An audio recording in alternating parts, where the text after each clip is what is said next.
एक करोड़पति बाप का बेटा घर से भाग के दिल्ली में मजदूरी करने लगता है, लेकिन अपने साथ काम कर रही एक लड़की से उसका प्रेम हो जाता है। जब प्रेम होता है तो तांडव होता है। नमस्कार, प्रणाम। मैं दीपक कुमार यादव। कहानी के इस नए एपिसोड में आप सभी का बहुत बहुत स्वागत है। वीडियो को थोड़ा सा लाइक कर दीजिए और अभी तक अगर आपने हमारे इस चैनल को सब्सक्राइब नहीं किया है तो प्लीज़ चैनल को सब्सक्राइब कर दीजिए। दोस्तों, यह कहानी है बिहार के वैशाली ज़िले का महेश, जो कि 12वीं कर चुका है और ग्रेजुएशन में नाम इसका लिखा जा चुका है। अच्छा खासा फैमिली से है। इसके जो पिता हैं वो नेता टाइप के लोग हैं। बहुत लोगों से उठना बैठना उन लोगों का हर रोज़ का होता है। ज़मीन जगह भी अच्छा खासा है और फिर पैसा, कारोबार सब चीज़ ठीक ठाक है, कोई दिक्कत नहीं है और पहले से है, ख़ानदानी है। अचानक से एक दिन महेश के जो पिता है वो आते हैं घर पे और ज़ोर से महेश का नाम बुलाते हैं। महेश जो है वहाँ जाता है। जब महेश उनके करीब में जाता है तो वो एक डंडा उठाते हैं और महेश को पीटने लगते हैं। लड़का जवान है, सभी कह रहे हैं कि भाई जवान लड़के पर क्यों हाथ उठा रहे हो। सभी रोक रहे हैं लेकिन वो पीटे ही जा रहे हैं, पीटे ही जा रहे हैं, पीटे ही जा रहे हैं। घर से पीटते हुए बाहर जो सड़क है दरवाज़ा के बाहर वहाँ ले आते हैं, वहाँ भी पीट रहे हैं। सारे लोग वहाँ अगल बगल के जो पड़ोस के लोग थे इकट्ठा हो जाते हैं। तो सभी यही पूछता है कि आखिर इसका गलती क्या है, इसने किया क्या है, क्योंकि उससे पहले महेश जो था कभी पिटाई नहीं खाया था। अब महेश के जो पिता हैं वो कहते हैं कि अब ये लड़कीबाजी करता है। जैसे ही ये बात महेश के पिता बोलते हैं तो महेश को समझ में पूरा जो कहानी है वो चला आता है। महेश कहता भी है, दरअसल क्या है कि महेश का एक दोस्त है जो कि एक लड़की से प्रेम करता है। तो अचानक एक दिन पहले दोनों बाइक से आ रहा होता है तो दो लड़के रास्ते में घेर लेते हैं और घेर के इसके दोस्त के ऊपर डंडा और ऐसे ही पीटने लगते हैं उसको। तो ये भी बीच बचाव करता है। शुरू में तो बीच बचाव करता है और बीच बचाव इसीलिए करता है क्योंकि वो जो दो लड़का था वो भी महेश का जान पहचान का था, क्योंकि वो जो दो लड़का था उसके पिता और महेश के जो पिता थे दोनों अच्छे दोस्त थे। इसलिए शुरू में ये बीच बचाव ही करता है, लेकिन इसको लगता है कि वो लोग मान नहीं रहा है तो ये भी अपने दोस्त का साथ देके और पीटने लगता है। और पीटने का नतीजा यह होता है कि वो जो दोनों है वो ही जाते मार खा जाता है और वही जाके अपने पिता को कहता है। तो चूँकि वो जो दो लड़का था वो उस लड़की का भाई था जिसे इसका दोस्त प्रेम करता था।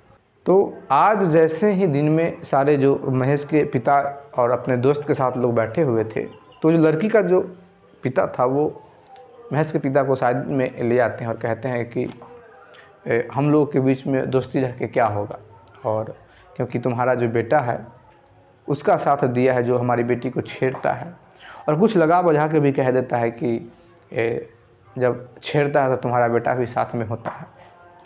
और लगाना बुझाना क्या है, दोनों दोस्त था तो जब भी वो लड़की से मिलता था तो उसके साथ लगभग महेश होता भी था, लेकिन प्यार का बात नहीं लेता है, वहाँ वो छेड़खानी का नाम दे देता है।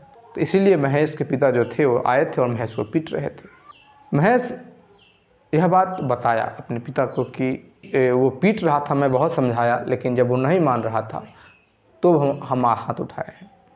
तो महेश के पिता और पीटने लगते हैं कि वो चोरी करेगा तो क्या तुम उसके साथ चोरी करोगे, चोरी कर लेगा, पुलिस उसको पीटने लगेगा, इसका मतलब क्या है कि तुम पुलिस से भिड़ जाओगे। और महेश कुछ नहीं बोलता है, लेकिन महेश को बहुत पिटाई लगता है। चूँकि प्रथम बार ये मार खाया था तो इसके लिए बहुत बड़ी बात थी। ये रात में सोचने लगता है, इसके मन में अजीब व गरीब का बात आने लगता है और पैसा वाला था ही, लेकिन उसके मन में यह है कि घर ही छोड़ देना बेहतर है। तो वो दिमाग लगाता है। तो दिमाग जब लगाता है तो उसको यह मतलब ध्यान में आया कि इसके ही गांव के जो कुछ लोग हैं वो दिल्ली में रहते हैं और दिल्ली में काम करते हैं। ठेकेदारी, जो कंस्ट्रक्शन का काम होता है ठेकेदारी करते हैं, बहुत बिल्डर भी हैं और बहुत मिस्त्री लेबर भी है। तो ये कॉल किया, जब कॉल किया तो वो जो था इसको वहाँ बुला लिया। और चूँकि यह जान के बुलाया कि इतने बड़े बाप का बेटा है और ऐसा ऐसा बात है, अभी गुस्सा में है, अगर नहीं बुलाते हैं तो हो ना सके यहाँ कुछ कर ले। यहाँ आएगा, 1 महीना काम करेगा, यहाँ तो पूरा हार्ड वर्क होता है। 1 महीना काम करेगा, कभी काम नहीं किया है, 1 महीना काम करेगा, खुद ब खुद उसका जो गुस्सा है वो शांत हो जाएगा, घर चला जाएगा। तो वो बुला लेता है और महेश जो है सुबह सुबह चुपचाप निकल देता है। जैसे ही वो निकलता है तो यहाँ महेश के जो घर वाले हैं परेशान हो जाते हैं कि आखिर भाई कहाँ गया है, चूँकि एक दिन पहले पिटाई लगा था। तो वहाँ से दिल्ली से कॉल कर दिया जाता है कि वो मेरे पास आ रहा है, क्योंकि ऐसा ऐसा बोला था, इसीलिए हम उसको बुला लिए हैं। महेश के पिता भी सोचते हैं कि चलो ठीक है, लड़का है, जवान है, यहाँ कुछ कर लेता। लेकिन ये भी सोचते हैं कि चलो वहाँ जब गया है तो इसको भी थोड़ा दाल चावल का जो भाव है वो पता चलेगा जी, पैसा कैसे कमाया जाता है। महेश वहाँ चला जाता है, लेकिन जब महेश वहाँ जाता है तो वो जानबूझ के बहुत जो हार्ड काम था वहाँ उसको लगा देता है। मतलब कि 2-3 तल्ला पर ईंटा को ढोना था, वहाँ उसको लगा देता है काम पे। चूँकि कभी ये काम नहीं किया था लेकिन काम कर रहा था, इसके अंदर भी जोश था कि मुझे अब कुछ करना है, घर नहीं जाना, चाहे मैं लेबर बन के काम करूँ, मजदूरी करूँ, लेकिन मुझे घर नहीं जाना है। लेकिन साथ में जो ठेकेदार था, नीचे का ठेकेदार था जो लेबर को देख रेख करता है, उसको यह भी कह दिया था कि इस पर थोड़ा ज़्यादा नज़र रखना और ज़्यादा से ज़्यादा इसे काम कराना और बोलना बहुत ऊंचा स्वर में। तो महेश जो है वहाँ 7 दिन वहाँ जब काम करता है तो उसको समझ में आ जाता है कि ऐसा तो होता नहीं है, ये कुछ ज़्यादा ही कर रहा है। उसके बाद महेश जो है उसको था लग गया था कि आखिर काम कैसे ढूंढा जाता है और कहाँ काम मिलता है। तो अगला दिन से यहाँ आना ही छोड़ दिया, चूँकि उसी ठेकेदार के यहाँ वो रहता था। लेकिन अगला दिन वहाँ से निकल देता है और घर से भी ऐसे भी कुछ ले नहीं गया था ये। तो अगला दिन एक लेबर चौक था जहाँ से लेबर लोग खड़ा होते हैं, मज़दूर जो होते हैं और जिनको काम करवाना होता है वो आके वहाँ से ले जाते हैं। तो वहाँ जाके खड़ा हो जाता है, तो वहाँ से इसको ले जाया गया एक काम पे। जब गया तो देखा कि उसमें कुछ महिलाएं भी काम कर रही हैं, कुछ लड़कियां भी काम कर रही हैं। सभी से बातचीत करने लगता है और एक जो महिला थी उससे इसका खूब पटने लगता है। और महिला थी और उसकी बेटी भी थी, बेटी पूरा जवान थी, माँ भी काम कर रही थी और उसकी बेटी भी काम कर रही थी। बेटी का नाम रूपा है। तो रूपा के पिता जो थे वो कोरोना में मर चुके थे, तो पहले वो काम नहीं करती थी, सिर्फ उसका पिता ही काम करता था और पूरा परिवार का पालन पोषण होता था और सभी दिल्ली में ही रहते थे। लेकिन कोरोना में मरने के बाद माँ बेटी दोनों काम करने लगती है। तो महेश पे वो जो रूपा है उसका नज़र होता है। महेश भी उस पर कभी कभी नज़र दे दिया करता है, क्योंकि दोनों एक ही एज का है और साथ में काम कर रहा है, हंसी मजाक भी हो रहा है और ऐसे भी। लेकिन चूँकि वो जो रूपा रहती थी, रूपा का जहाँ वो काम चल रहा था वहाँ से बिल्कुल करीब में ही वो अपना रूम ले रखी थी, वहाँ रहती थी। लेकिन ये जो महेश था ये तो वो ठेकेदार के यहाँ चला आया था, तो फिर कहाँ रहे रात में। तो ये यही पता करके यहाँ रुका था, क्योंकि इसको पता चला कि जहाँ ये काम हो रहा है, ऊपर काम हो रहा है, उसके निचले तल्ले में ऐसे ही ज़मीन पे जो बिछावना होता है, गद्दा जो बिछाने वाला होता है, उस पर सारे जो मज़दूर है वो लोग सोते हैं। क्योंकि इसको पैसा तो बचाना था नहीं, तो ये भी क्या करता है जी, वो एक गद्दा ले आता है और उसी पे सो जाता है और फिर होटल में जाके खाना खा लेता है। और फिर ये दिमाग लगाया था कि कुछ पैसा हो जाएगा तो एक अच्छा सा रूम भी ले लेंगे, काम करेंगे, अभी मजदूरी करते हैं, फिर कुछ दिन बाद तो कोई दूसरा काम देख लेंगे। यहाँ पढ़ा लिखा था ही। अब क्या होता है कि ये यहाँ लगभग 10 दिनों तक काम करता है। जब यहाँ ये 10 दिनों तक काम करता है तो अचानक से इसको रात में एक दिन बुखार लग जाता है। जब बुखार लगता है तो ये दवा खाता है और दवा खाता है तो ठीक होता है। लेकिन कल सुबह फिर से अब इसको काम करना था तो काम करता है, लेकिन जैसे ही दोपहर होता है तो इसको चक्कर आता है और गिर जाता है। जब गिरता है तो सारे लोग वहाँ इकट्ठा हो जाते हैं, इकट्ठा होते हैं, कोई लोग पानी, कोई कुछ करता है। थोड़ा समय बाद इसको थोड़ा सा होश होता है।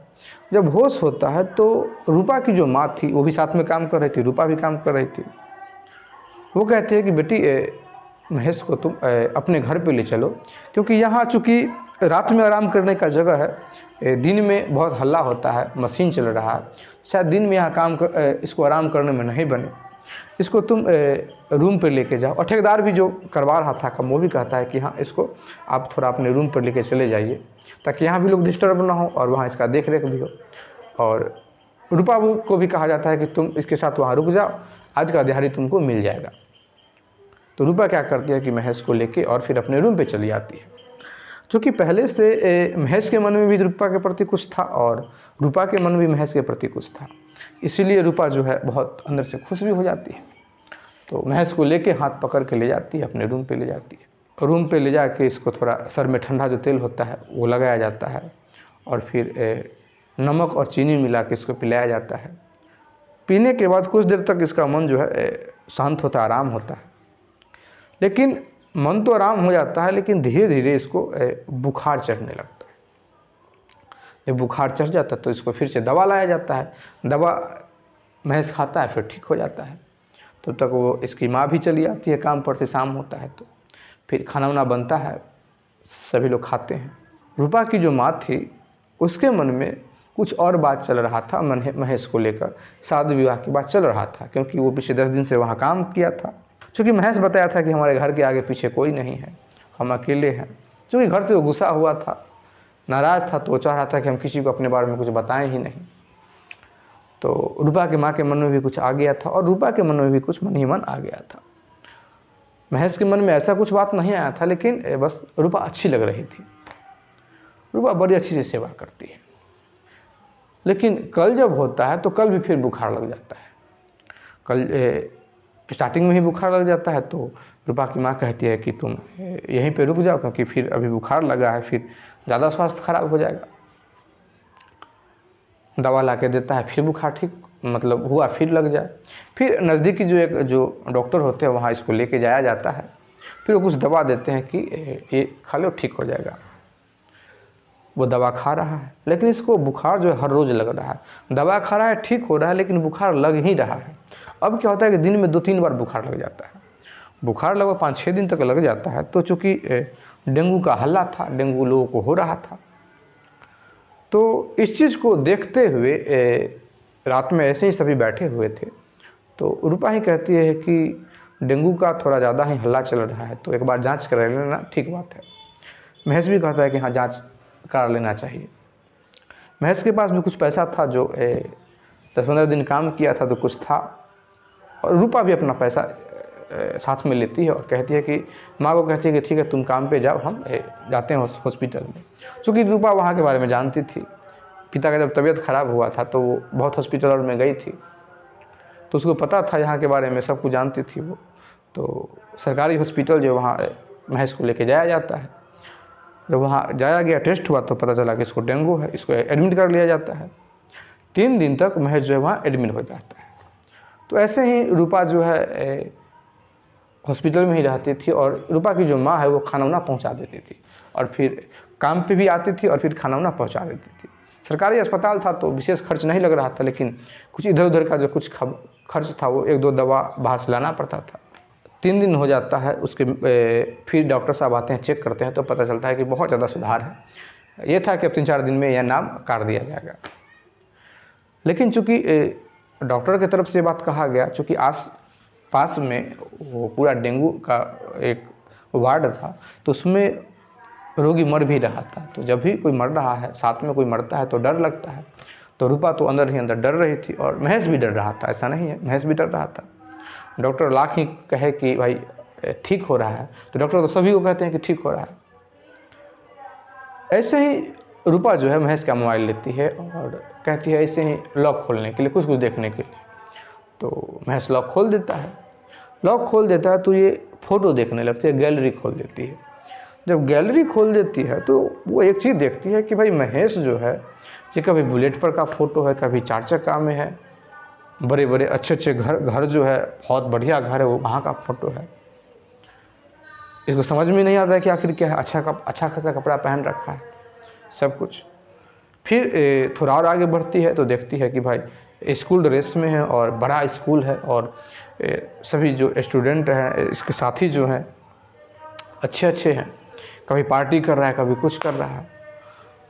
उसको कुछ समझ में नहीं आता है रूपा को। रूपा फ़ोटो दिखा देती है कि ये सब क्या है, कौन हो तुम, तुम्हारे बारे में लगता है कि मैं अभी तक कुछ नहीं जान पाई हूँ। तो महेश जो है पूरा बात बता देता है कि ऐसा बात है, ऐसा हुआ, तो मैं घर छोड़ के भाग गया। अब रूपा थोड़ा सोच में पड़ जाती है कि भाई मैं तो इसको सोच रही थी कि हमारे जैसा ही है, लेकिन ये तो कुछ और निकला। थोड़ा सा उसको चोट लगता है रूपा को कि मैं कुछ सोच रही थी बेकार में ही। लेकिन उसके मन में एक चीज़ आता है कि इतना बड़ा बाप का बेटा है, इतना है, और फिर ये सरकारी अस्पताल में है यहाँ, अगर इसको कुछ हो जाता है तो फिर बहुत दिक्कत हो जाएगा। इसके पास पैसा है कि और अच्छा जगह ये जा सकता है। वो क्या करती है कि मोबाइल का ऐसे ही नंबर खंगालने लगती है। नंबर खंगालने लगती है तो माँ के नाम से एक नंबर सेव था। वहाँ वो कॉल कर देती है। जब कॉल करती है तो महेश की माँ जो रिसीव करती है कॉल, जब महेश की माँ जो रिसीव करती है तो वो बात करती है, बात करके पूरी बात बता देती है। क्योंकि बीच में कभी बात नहीं हुआ, क्योंकि महेश जो था सभी का नंबर ब्लैक लिस्ट में डाल रखा था, तो कोई इसके पास कॉल नहीं कर सकता था, लेकिन ये तो कर सकता था कॉल, और ये करता नहीं था। जैसे ही ये बात महेश की माँ जानती है, वो तुरंत महेश के पिता को कहती है। तो वो तुरंत क्या है कि अपने जानकार जो हैं दिल्ली में, जो बड़े बड़े ठेकेदार और बिल्डर थे, सभी को इस बात का इन्फॉर्म करते हैं कि आप लोग वहाँ उस हॉस्पिटल में पहुँचिए, मैं आ रहा हूँ। ये तुरंत घर से निकलते हैं, पटना जाते हैं, फ़्लाइट लेते हैं, दिल्ली पहुँच जाते हैं। हॉस्पिटल का नाम बताया गया था, तो कॉल करते हैं तो रूपा ही बात करती है, और रूपा हॉस्पिटल के बाहर खड़ी है और फिर अंदर वार्ड में लेके जाती है। वार्ड में लेके जाती है तो दिल्ली में और भी जो इसके जानकार थे वो सभी लोग वहाँ आ जाते हैं। लगभग 15-20 आदमी वहाँ हो गए थे, सब अच्छे गाड़ी से थे। फिर क्या होता है कि सब यही कहते हैं कि इसको प्राइवेट हॉस्पिटल में हम ले चलते हैं, क्योंकि उसमें बहुत प्रकार के लोग थे। कोई कह रहा था कि हाँ बहुत अच्छा इलाज हो रहा है, कोई कह रहा था कि अरे चलते हैं प्राइवेट में चलते हैं। उसको वहाँ से नाम कटवा लिया जाता है। जब नाम कटवा के महेश जो है अपनी गाड़ी में बैठता है, तो चूँकि रूपा साथ में थी तो रूपा भी उसमें बैठ रही होती है। तो महेश के जो पिता है वो रूपा को रोक देते हैं कि बेटी कोई बात नहीं, अभी तक तुमने बहुत सेवा किया, इसके लिए बहुत बहुत धन्यवाद, लेकिन अब हम लोग आ गए हैं तो ज़्यादा कष्ट करने की आवश्यकता नहीं है। अब ये लोग को क्या पता कि भाई वो क्यों बैठ रही है, उसके मन में कुछ और भाव है। महेश भी रूपा को देखे जा रहा है, रूपा जो है वो भी महेश को देखी जा रही है, और रूपा चूँकि मजबूर है, क्या कर सकती है। और महेश के जो पिता है वो जाते वक्त रूपा को 10,000 रुपये हाथ में थमा देते हैं कि मेरी तरफ से तुम एक तोहफा समझ लो, तुमने जो किया है उसका एक समझ लो, तुमने बहुत बड़ा एहसान किया, और हाथ जोड़ लेते हैं। और रूपा के हाथ में पैसा है, रूपा बस महेश को देखी जा रही है। दरवाज़ा लॉक होता है, महेश भी रूपा को देखे ही जा रहा है, और गाड़ी वहाँ से खुल जाता है। रूपा जो है घर आती है और बहुत रोने लगती है। शाम के वक्त रात में जब माँ आती है तो माँ से लिपट करके रोने लगती है, और पूरी बात माँ को बता देती है कि माँ ऐसी ऐसी बात है, वो कोई ऐसा लड़का नहीं है, बहुत बड़े बाप का बेटा है। माँ भी कहती है कि चुप हो जाओ, जो नसीब में होता है वही होता है। और माँ भी कह देती है कि मैं तो सोची थी कि किसी से तुम्हारी शादी कर देंगे, बहुत अच्छा लड़का है और तुम लोग का जोड़ी भी बहुत अच्छा रहता, क्योंकि रूपा भी बहुत ज़्यादा खूबसूरत थी और महेश भी बहुत ज़्यादा खूबसूरत थे। लेकिन चलो, जो ऊपर वाला का मर्जी होता है वही होता है। पूरा रात जो रूपा है रोती रहती है, महेश को याद करती रहती है, कैसे कैसे उसका सेवा की थी, कैसे कैसे वो बोल रहा था, वो सब याद करके वो रूपा रो रही होती है। उधर महेश का भी कुछ उसी प्रकार का हाल था। महेश का भी मन नहीं लग रहा था। वो एक बड़े से हॉस्पिटल में चला जाता है, उसका इलाज होने लगता है। महेश क्या है कि सुबह कॉल करता है रूपा को, रूपा रिसीव करती है। जैसे ही रिसीव करती है तो रूपा रो रही थी, तो वो चुप करता है महेश और कहता है कि तुम यहाँ चलिए। रूपा तुरंत तैयार होती है और वहाँ के लिए निकल देती है। जब वहाँ के लिए निकलती है तो पता चलता है कि उस हॉस्पिटल में बिना परमिशन के अंदर वो जा नहीं सकती है। तो महेश जो है रूपा कॉल करती है कि ये लोग आने नहीं दे रहे हैं। तो महेश कहता है कि ठीक है, मैं माँ को भेज रहा हूँ। तो माँ को महेश कहता है कि वो जो रूपा है वो बाहर है। तो माँ पूछती है कौन है रूपा, तो बता देती है कि वही लड़की है, वो बाहर है, देखना चाह रही है। माँ वो कुछ कुछ भनभनाते हुए कि क्या ज़रूरत है उसको आने का, और ऐसे ही कहती हुई वो चली जाती है और फिर रूपा को लेकर अंदर चली जाती है। रूपा आती है, बातचीत करती है। रूपा पूछती है कि तबीयत कैसा है। महेश कहता है कि स्वास्थ्य तो हम लोग वहाँ ही बहुत सुधार हो गया था, लेकिन अब ये लोग अपना प्राइवेट हॉस्पिटल है तो जानती हूँ कि यहाँ तो कुछ समय लगेगा है, लेकिन फिर भी बहुत ठीक है, कोई दिक्कत नहीं है। लेकिन दोनों का जो बातचीत हो रहा था तो महेश की माँ को समझ में आ रहा था कि ये नॉर्मल बातचीत नहीं है, दोनों की आंखों में कुछ बात ज़रूर है। और उनको खल रहा था, क्योंकि वो अपना स्टैंडर्ड जान रही थी और रूपा का भी स्टैंडर्ड वो देख ही रही थी कि इसका स्टैंडर्ड क्या है। रूपा जब चली जाती है तो रूपा के विषय में वो महेश से पूछती है, महेश की माँ जो है। तो महेश पूरा बात बता देता है कि ऐसा ऐसा बात है, माता ऐसी ऐसी है, उसका पिता ऐसे मर चुका था, मजदूरी करती है बेचारी। ये तो बताता है, लेकिन इसका बताने के स्टाइल से महेश की माँ को ये पूरा लग जाता है कि इसके मन में, इसके दिल में उस लड़की के प्रति क्या है, उसको समझ में आ जाता है। कल जब फिर से वो लड़की वहाँ जाती है, फिर से बात होता है फ़ोन से, तो महेश की जो माँ है वो लाने ही नहीं जाती है और महेश का जो मोबाइल है उसको ऑफ़ कर देती है। ऑफ़ कर देती है और बाहर कहती है कि वो आई ही नहीं है।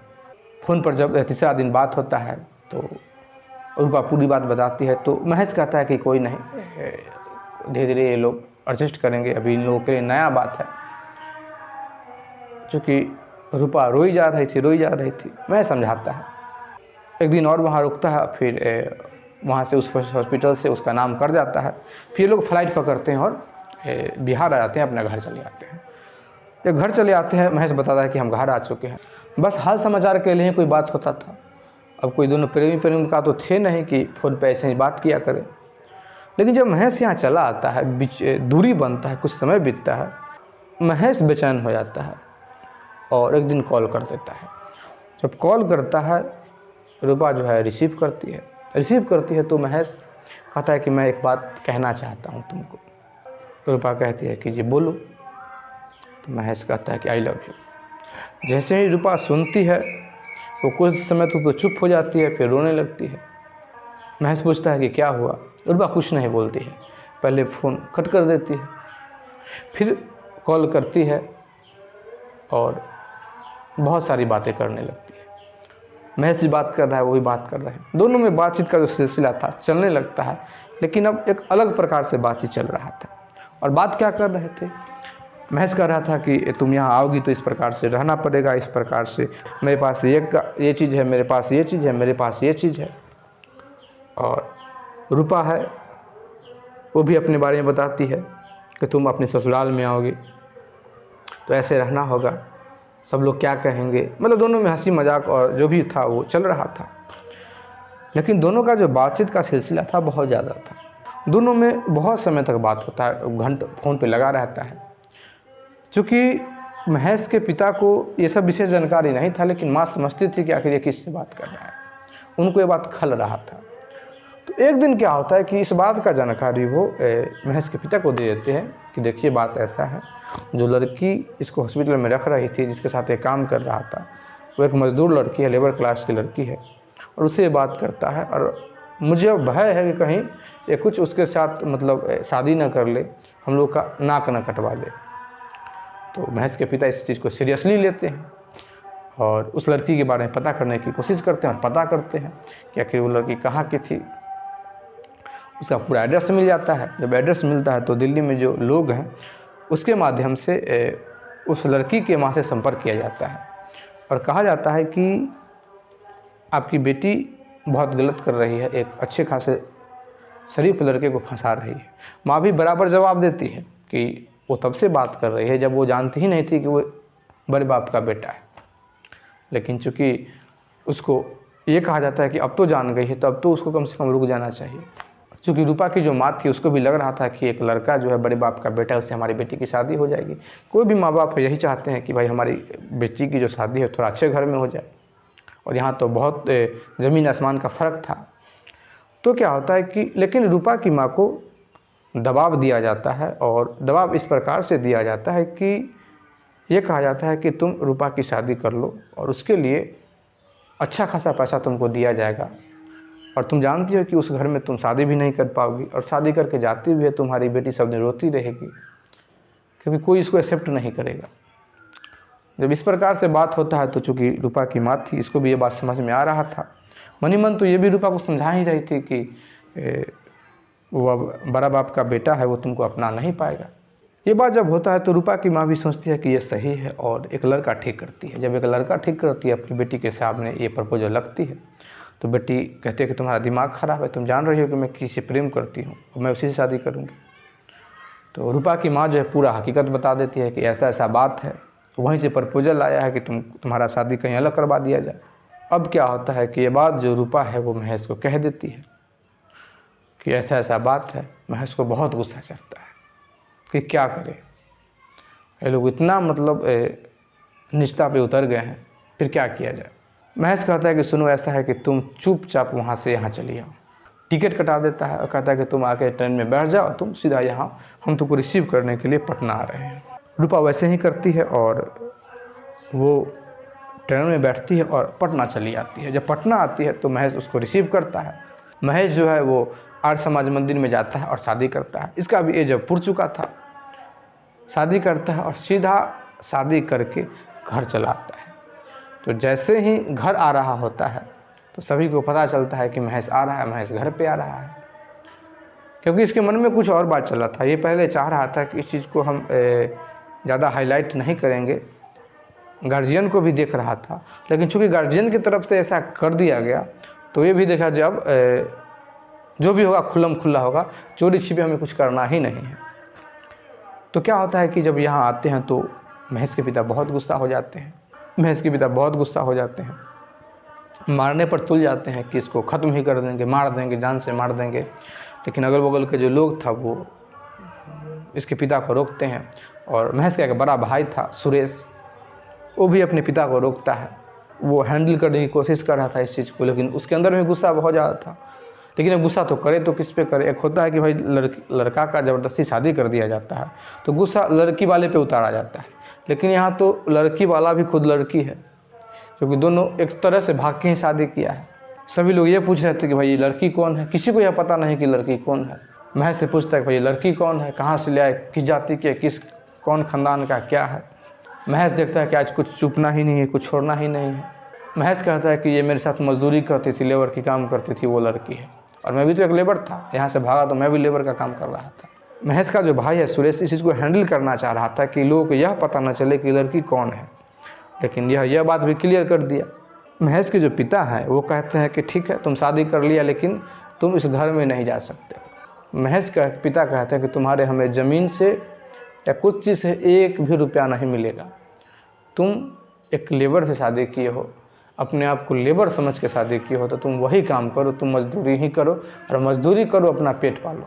लेकिन चूँकि उसको बहुत ज़्यादा गुस्सा चढ़ गया था अपने पिता पर कि पिता ने ऐसा काम कर दिया, उसको लग रहा था कि अगर मान लिया जाए कि रूपा की शादी हो जाती तो हम तो जी ही नहीं पाते।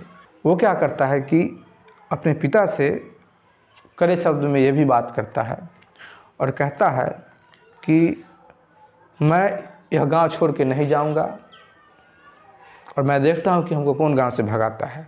तो महेश के इसके पिता कहते हैं कि मैं भगाऊंगा, रहोगे कहाँ, क्या है तुम्हारा, जो है सो हमारा है। तो महेश कहता है कि ठीक है हम जा रहे हैं ज़मीन बेचने के लिए। तो महेश के पिता कहते हैं कि ये तुम्हारा ज़मीन कौन है।